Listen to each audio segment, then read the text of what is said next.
Bismillahirrahmanirrahim. Assalamualaikum warahmatullahi wabarakatuh. Perkenalkan, nama saya Muhammad Akram Ataki dengan NIM 609102320. Ingin menjelaskan tentang tugas sejarah peradaban Islam, yaitu mengenal tokoh Nasir ad-Din at-Tusi. Baik, yang pertama, biografi Nasir ad-Din at-Tusi.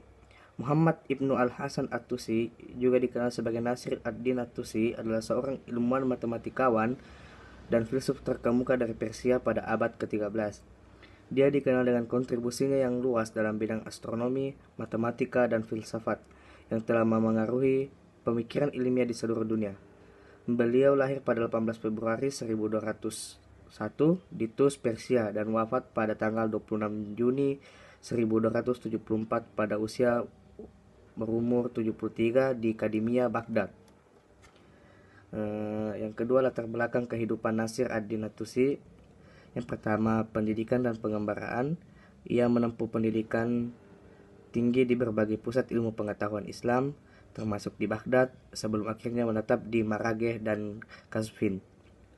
Yang kedua, karir dan penghargaan.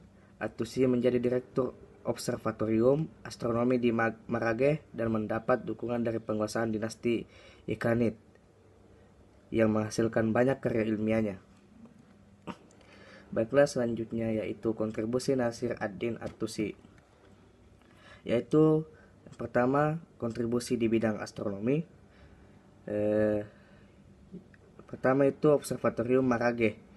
Observatorium Marageh at-Tusi mendirikan observatorium astronomi terkemuka di Marageh yang menjadi pusat pengamatan dan penelitian astronomi selama berabad-abad. Yang kedua, koreksi tabel astronomi. At-Tusi melakukan perbaikan dan penyempurnaan pada tabel astronomi yang telah ada, meningkatkan akurasi pengukuran posisi benda langit. Yang terakhir itu teori kosmologi. At-Tusi mengembangkan teori kosmologi yang mempertanyakan model Ptolemaic dan meletakkan dasar untuk pemikiran yang lebih modern. Selanjutnya, kontribusi di bidang matematika. Pertama itu geometri. Kontribusi at-Tusi dalam geometri mencakup penyempurnaan teorema geometri dan pengembangan metode penyelesaian masalah geometris. Yang kedua itu teori bilangan. At-Tusi memberikan sumbangsi penting dalam teori bilangan, termasuk studi tentang bilangan prima dan pemfaktoran bilangan. Yang ketiga, trigonometri. Dia memperluas dan menyempurnakan trigonometri, menyumbangkan tabel trigonometri dan metode perhitungan yang lebih akurat. Yang terakhir itu analisis. Dia mengembangkan konsep-konsep awal dalam analisis matematika seperti limit, turunan, dan integral. Yang terakhir itu kontribusi pada bidang filsafat. Yang pertama, etika. Salah satu karya utama at-Tusi dalam bidang filsafat adalah Akhlak Nasiri yang membahas tentang etika dan kebajikan. Yang kedua itu epistemologi. Dia memberikan kontribusi signifikan dalam epistemologi, memperluas pemahaman tentang teori pengetahuan dan sumber-sumbernya. Yang ketiga itu logika. Kontribusi at-Tusi dalam bidang logika termasuk pengembangan metode baru dalam berpikir logis dan analitis. Yang terakhir itu metafisika. Pemikirannya dalam metafisika mempengaruhi diskusi tentang alam semesta, Tuhan, dan hakikat realitas. Adapun karya ilmiah yang dihasilkan oleh at-Tusi yaitu yang pertama di bidang astronomi, kitab Al-Tadkirah fi Ilm Al-Haya, Memoirs on Astronomy, Sijil Ilkani Tables, dan Al-Tadkirah fi Ilm Al-Haya, Memoirs on Astronomy.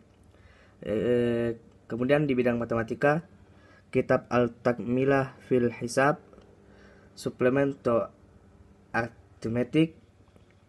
Yang kedua, Risalah fil Kasb wal Ghoraid, Treatise on Limit and Derivatives, dan Al-Risalah Al-Sarifah, The Exalted Treatise. Selanjutnya itu di bidang filsafat, karyanya itu yang pertama Akhlak Nasiri, Yang kedua itu Syarh al-Isyarat, dan yang terakhir itu al-Tajrid fil Mantiq. Pesan yang bisa kita ambil dari kisah Nasir ad-Din al-Tusi yaitu bahwa keinginan untuk pengetahuan harus dilandasi oleh ketekunan, kesabaran, dan ketulusan hati. At-Tusi mengajarkan pentingnya ilmu pengetahuan sebagai jalan untuk memahami alam semesta dan menemukan kebenaran, serta bahwa pembelajaran adalah perjalanan seumur hidup yang membutuhkan dedikasi yang kuat.